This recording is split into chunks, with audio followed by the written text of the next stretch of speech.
Delivery के बाद आपके शरीर में बहुत सारे बदलाव आते हैं।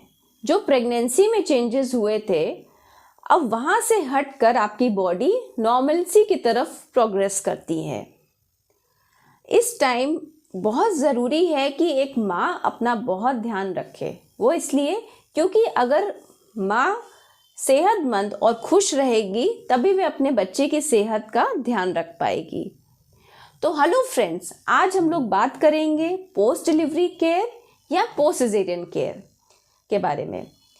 क्योंकि डिस्चार्ज जब पेशेंट को हम लोग छुट्टी करते हैं डिस्चार्ज वाले दिन, उस दिन पेशेंट्स के कई सवाल होते हैं। सी सेक्शन वाली पेशेंट्स के हमको किन किन बातों का ध्यान रखना है। तो आज हम सारी इम्पोर्टेंट क्वेश्चंस को हम लोग एड्रेस करेंगे कि किन बातों का आपको सिजेरियन सेक्शन के बाद ध्यान रखना है। सबसे पहले सिजेरियन का घाव या वुंड, स्टिच लाइन। तो जिस दिन हम लोग डिस्चार्ज करते हैं, आजकल हम लोग 48 घंटे के बाद यानी तीसरे दिन पेशेंट का डिस्चार्ज करते हैं। एक ज़माना था कि पेशेंट का डिस्चार्ज 10वें दिन पे होता था टाँके कटने के बाद, लेकिन आजकल अर्ली मोबिलाइजेशन पे ही स्ट्रेस दिया जाता है। जितनी जल्दी पेशेंट मोबिलाइज करता है यानी चलता फिरता है, उतनी जल्दी उसके घाव भरते हैं। तो जिस दिन डिस्चार्ज करते हैं पेशेंट को तीसरे दिन, उस दिन हम लोग पेशेंट की चेक ड्रेसिंग करते हैं। यानी उस दिन पेशेंट के घाव को देखते हैं, उस दिन उसकी ड्रेसिंग होती है, फिर एक वाटरप्रूफ ड्रेसिंग को लगा के उनको घर भेज दिया जाता है। घर जाते वक्त उनसे कहा जाता है कि आपको बहुत स्वेटिंग नहीं होनी चाहिए, अपने घाव को आप सूखा और बिल्कुल क्लीन रखिए। यानी अभी पूरी बॉडी की स्पॉन्जिंग कर सकते हैं, लेकिन मतलब नहा सकते हैं, लेकिन पेट पे पानी नहीं डालना है। फिर हम लोग पेशेंट्स को बुलाते हैं 8वें दिन, ऑपरेशन के 8वें दिन या 10वें दिन। उस दिन उनकी अगर खुलने वाले टाँके हैं तो ड्रेसिंग करके उसको हम हटा देते हैं, और अगर कटने वाले टाँके हैं तो पेशेंट्स के टाँकों को हटा दिया जाता है यानी काट दिया जाता है। और अगर स्टेपल्स हैं तो स्टेपल्स भी हटा दिए जाते हैं। पेशेंट से बताया जाता है कि घर जाके आप नहा सकते हैं। नहाने के बाद ड्राई एंड क्लीन टॉवल से आप अपने स्टिच साइड को क्लीन करिए, वहाँ पे एक स्पिरिट से क्लीन करके वहाँ पे एक ऑइंटमेंट लगा लीजिए। ये प्रक्रिया पेशेंट को 7 दिन के लिए बताई जाती है। उसके बाद कोई ड्रेसिंग की ज़रूरत नहीं होती है, वो घर पे अपनी वुंड केयर का ध्यान रख सकते हैं। तो इसके बाद भी लेकिन एक चीज़ के लिए स्ट्रेस दिया जाता है कि स्टिच लाइन को कभी गीला नहीं छोड़ना है। अगर किसी पेशेंट को स्टिच लाइन पे बहुत ज़्यादा पेन हो, हल्का फुल्का पेन तो रहता है, उसमें कोई डाउट नहीं, उसके लिए कोई घबराना भी नहीं है। लेकिन अगर पेशेंट को बहुत ज़्यादा पेन है, वहाँ से कुछ पानी सा निकल रहा है या मवाद सा निकल रहा है, तो आपको डॉक्टर को ज़रूर कंसल्ट करना है। या फिर फीवर आ रहा है तब भी आपको डॉक्टर को ज़रूर कंसल्ट करना है। तो ये बात है वुंड केयर यानी स्टिच साइट केयर के बारे में। दूसरा इम्पॉर्टेंट इशू रहता है ब्लीडिंग का। कुछ पेशेंट्स को ब्लीडिंग बहुत हैवी होती है। नॉर्मली क्या होता है कि ब्लीडिंग जो है 21 डेज भी रह सकती है और 6 वीक्स तक ऑन एन एवरेज रहती है, और सिजेरियन के बाद कुछ पेशेंट्स को 12 हफ्ते तक भी रहती है। लेकिन उससे ज़्यादा ब्लीडिंग नहीं होनी चाहिए। अगर ये ब्लीडिंग बहुत ज़्यादा है यानी पीरियड्स की मेंस्ट्रुअल ब्लीडिंग से भी ज़्यादा ब्लीडिंग है, तब आपको अपने डॉक्टर को ज़रूर बताना है। या फिर अगर उस ब्लड से स्मेल आ रही है या फिर उसमें से पस आ रहा है या कुछ और आ रहा है, तो अपने डॉक्टर को ज़रूर बताना है। क्योंकि अगर ज़्यादा ब्लीडिंग होगी तो खून की कमी होगी, इसलिए ज़्यादा ब्लीडिंग होना भी अच्छी बात नहीं है। तो ये बात है ब्लीडिंग के बारे में। और इस जो ब्लड आता है उसको हम लोग लोकिया कहते हैं। पहले कुछ 8 दिन तक रेड कलर का होता है, उसके बाद वो कुछ डिस्चार्ज के साथ मिक्स होता है और धीरे धीरे वो बिल्कुल पानी जैसा होता जाता है। तो ये है ब्लीडिंग के बारे में। तीसरी बात है मोबिलाइजेशन यानी चलने फिरने के बारे में। जब ऑपरेशन होता है तो पेशेंट को हम लोग 4 घंटे के बाद कहते हैं, खास करके अटेंडेंट्स को बोलते हैं कि पेशेंट के पैर आप हिलाना शुरू कर दीजिए।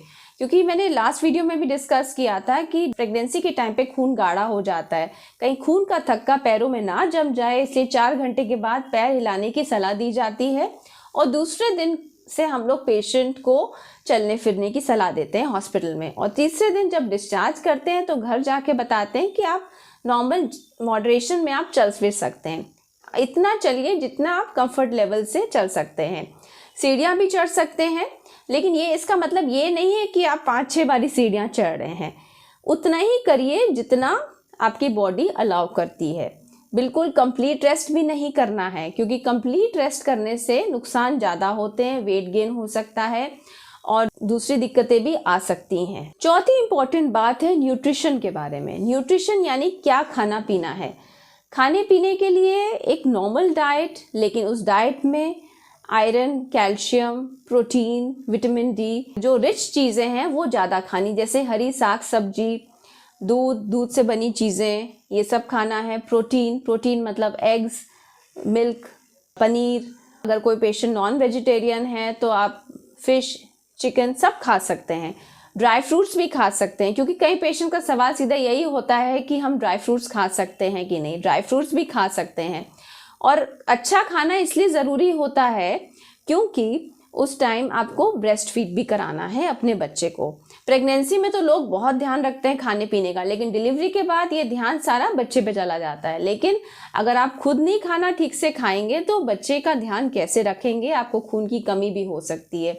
तो इसलिए अपनी न्यूट्रिशन का स्पेशल ध्यान रखिए। न्यूट्रिशन के बारे में एक और इम्पॉर्टेंट बात हम बताना चाहेंगे कि घी तेल पे ज़्यादा जोर नहीं देना चाहिए। लोग हर चीज़ तल के खिलाते हैं अपने पेशेंट्स को, तो ऐसा नहीं है। बिल्कुल घी तेल पे ज़्यादा ध्यान नहीं देना है, प्रोटीन्स पे ज़्यादा ध्यान देना है, विटामिन्स पे ध्यान देना है और आयरन रिच चीज़ें हैं उन पे ध्यान देना है, ना कि घी तेल पर। और दूसरी इम्पॉर्टेंट बात करेंगे हम लोग, कई पेशेंट्स फेस करते हैं एक प्रॉब्लम को, जो कि हेयर लॉस की प्रॉब्लम है। हेयर लॉस क्यों होता है? हेयर लॉस डिलीवरी के बाद इसलिए होता है क्योंकि लास्ट ट्राइमेस्टर में ईस्ट्रोजन लेवल ज़्यादा होता है। डिलीवरी के बाद ईस्ट्रोजन लेवल फॉल करता है, तो हमारे जो बाल होते हैं, जो हमारे हेयर होते हैं, वो टीलोजन फेज यानी रेस्टिंग फेज में चले जाते हैं, जिसकी वजह से एक्सेसिव हेयर फॉल होता है।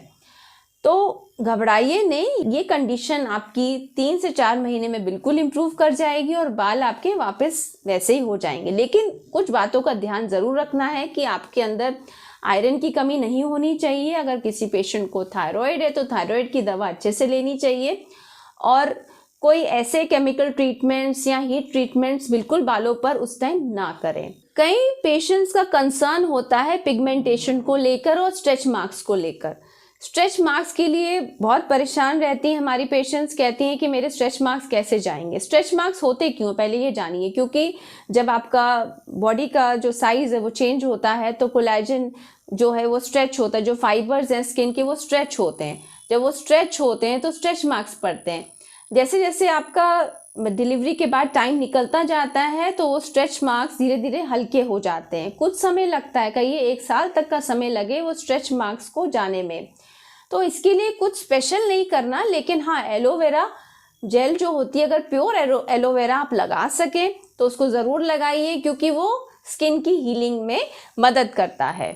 एक और इम्पॉर्टेंट बात है जो कि है ब्रेस्ट केयर के बारे में। नॉर्मली न्यूली जो फर्स्ट टाइम मदर्स होती हैं, न्यू मदर्स जो होती हैं, उनको मालूम नहीं होता। सबसे इम्पॉर्टेंट जो प्रॉब्लम फेस करती हैं वो कॉमन प्रॉब्लम होती है क्रैक निपल्स की। तो पेशेंट्स को अपने ब्रेस्ट को मॉइस्चराइज रखना है, ब्रेस्ट फीडिंग के बाद भी मॉइस्चराइज करना है और जब भी फीड कराएं बच्चे को तो दोनों ब्रेस्ट को एम्प्टी करना बहुत ज़्यादा ज़रूरी है। क्योंकि अगर दूध अंदर जमा रहा यानी ब्रेस्ट अगर इनगॉज रहे तो वहाँ पेन होगा, फीवर आएगा और कभी कभी इसकी वजह से वहाँ इन्फेक्शन भी हो सकता है, बैक्टीरियल इन्फेक्शन भी हो सकता है जिसको हम लोग मैस्टाइटिस कहते हैं। और कभी कभी वो इन्फेक्शन इतना ज़्यादा हो जाता है कि वहाँ पे पस जमा हो जाता है जिसको हम लोग कहते हैं ब्रेस्ट एब्सेस। और अगर किसी को ब्रेस्ट एब्सेस हो गया है तो उसको इग्नोर बिल्कुल नहीं करना चाहिए। इसका इलाज इंसिजन एंड ड्रेनेज है, यानी कि वहाँ चीरा लगा के पस को निकाल दिया जाता है। तो इस चीज़ का बहुत ध्यान रखें कि ब्रेस्ट इनगॉज ना रहे, यानी कि दूध जो है वो भरा ना रहे, क्योंकि वो सोर्स ऑफ इन्फेक्शन की तरह काम करेगा। एक और इम्पॉर्टेंट चीज़ है जो कि है पोस्टपार्टम डिप्रेशन के बारे में मैं बताना चाहूँगी। ये बहुत लोग इस चीज़ को एड्रेस नहीं करते, लेकिन इसके बारे में जानकारी होना बहुत ज़्यादा ज़रूरी है आजकल के सिनेरियो में। Postpartum depression, postpartum blues, postpartum anxiety, ये क्यों होता है? क्योंकि डिलीवरी के बाद हमारी बॉडी में हार्मोनल चेंजेस आते हैं। दूसरा, पेशेंट की नींद पूरी नहीं होती या फिर उसको प्रॉपर फैमिली सपोर्ट नहीं मिलता। तो ऐसी कंडीशन में पेशेंट को बात बात पे रोना, नींद ना आना या मूड स्विंग्स होना स्वाभाविक सी बात है। तो ये तो शुरुआती लक्षण होते हैं पोस्टपार्टम डिप्रेशन के। अगर ऐसे लक्षण किसी को हो तो डॉक्टर को ज़रूर कंसल्ट करें। लेकिन कभी कभी ये बात यहाँ तक बढ़ जाती है कि पेशेंट अपने आप को नुकसान करने या अपने बच्चे को नुकसान तक कर सकती है। तो ऐसी नौबत ना आए, इस चीज़ का बहुत ध्यान रखिए। इसके लिए पूरी फैमिली को उस मरीज़ को ज़रूर सपोर्ट करना चाहिए, ना केवल फिजिकली बट मेंटली और इमोशनली भी। जो भी उसकी प्रॉब्लम हो उसको एड्रेस करें, उसको फिजिकली हेल्प करें, उसको सोने का पर्याप्त समय मिले जिससे कि वो अपना अच्छे से ध्यान रख सके। और सबसे इम्पॉर्टेंट बात, कई पेशेंट्स हमसे बोलते हैं कि मेरा पेट अंदर कैसे जाएगा, जो प्रेगनेंसी की टाइम इतना पेट निकल आया है वो कैसे अंदर जाएगा। तो ये हम बताएंगे आपको कि ये धीरे धीरे जैसे जैसे इन्वोल्यूशन होता है यूट्रस का, एकदम से तो वो अंदर नहीं जाएगा, क्योंकि पहले इतना कुछ, जैसे कि यूट्रस का साइज़ बड़ा हो गया, उसके अंदर बच्चा, उसके अंदर पानी और प्लेसेंटा की वजह से पेट इतना बाहर निकल आता है, तो वो उसको वापस मसल टोन रिगेन करने में समय लगता है। तो कुछ एक्सरसाइजेज भी हम लोग अपने पेशेंट्स को बताते हैं, मसल टोन इंक्रीजिंग एक्सरसाइजेज हम लोग कहते हैं इसको। सबसे पहले मैं बताऊंगी कि आपको बेल्ट के बारे में। बेल्ट का इंपॉर्टेंस केवल सपोर्ट देने के लिए होता है, मसल टोन इंक्रीज करने के लिए बिल्कुल नहीं होता। तो सबसे अच्छी एक्सरसाइज होती है, हम लोग पेशेंट्स को बताते हैं कि आप सांस अंदर खींच के चलिए, बैठिए या कोई भी काम करिए जिससे कि पेट आपका अंदर की तरफ जाएगा। जब आपका पेट अंदर की तरफ अपने स्ट्रेंथ से अंदर जाएगा तो उसकी टोन इंक्रीज होगी। तो नॉर्मली जब डिलीवरी होती है तो जिस दिन टाँके कटते हैं उस दिन हम लोग पेशेंट को muscle tone, mild muscle tone increasing exercise के बारे में बताते हैं और कहते हैं कि आप वॉक कर सकते हैं। और 1 महीने बाद या 6 हफ्ते बाद ये धीरे से पेशेंट्स जो है अपनी एक्सरसाइज की क्षमता को बढ़ा सकते हैं, अपना कुछ लाइट वेट बेयरिंग एक्सरसाइजेस भी कर सकते हैं या योगा भी कर सकते हैं, ऐसी एक्सरसाइजेस जिससे कि एब्डोमिनल मसल टोन बढ़े। और इसके अलावा खाने पीने में कार्बोहाइड्रेट्स कम लें, प्रोटीन की डाइट ज़्यादा लें।